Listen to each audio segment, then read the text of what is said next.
जूही चावला द्वारा 5G case में जो याचिका दायर की गई थी, अब उसमें एक इंटरेस्टिंग मोड़ आया है।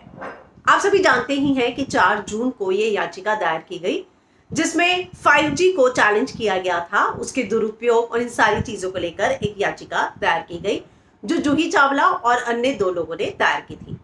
जिसके बाद इस याचिका को ये कहते हुए खारिज कर दिया गया कि ये न्यायपालिका का दुरुपयोग है, कानून का दुरुपयोग है और प्रचार के लिए, यानी कि पब्लिसिटी पाने के लिए ये याचिका दायर की गई है और 20 लाख रुपए का जुर्माना जो है वो जूही को देने के लिए कहा गया।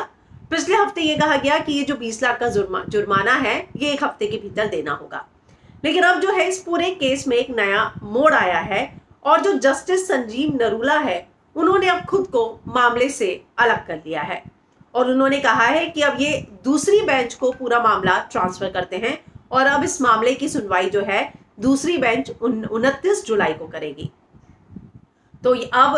खुद जस्टिस ने ही खुद अपने आप को इस मामले से अलग किया है और अब ये पूरा मामला एक नई बेंच के सामने है।